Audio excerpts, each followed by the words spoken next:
ప్రస్తుతం ఉన్న టెక్నాలజీతో సినిమాలో ఉన్నవి లేనట్టు చూపించడం, లేనివి ఉన్నట్లు చూపించడం పెద్ద కష్టమైన పని కాదు. ఇప్పుడు వస్తున్న సినిమాల కథల కోసం భారీ సెట్లు వేస్తున్నారు. అయితే ఇప్పుడు రంగస్థలం 1985 చిత్రంకి అదే పరిస్థితి ఎదురైంది. రామ్ చరణ్ హీరోగా నటిస్తున్న రంగస్థలం 1985 సినిమా షూటింగ్ కొన్ని రోజులు గోదావరి నడి ఒడ్డున ముఖ్యమైన సీన్లు పూర్తి చేశారు. ఇప్పుడు అక్కడ షూటింగ్ షెడ్యూల్ పూర్తి కావడంతో హైదరాబాద్ చేరుకున్నారు చిత్ర యూనిట్. ఇక్కడ హైదరాబాద్లో రంగస్థలం 1985 కోసం ఏకంగా 5 కోట్ల వ్యయంతో గోదావరిలో ఉండే ఊరిని తలపించేలా సెట్ నిర్మిస్తున్నారట.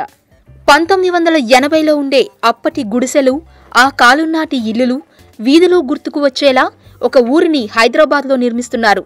ఈ సెట్లోనే ఈ నెల 24 నుండి విరామం లేకుండా 35 రోజులు షెడ్యూల్ జరుగుతుందని తెలుస్తోంది.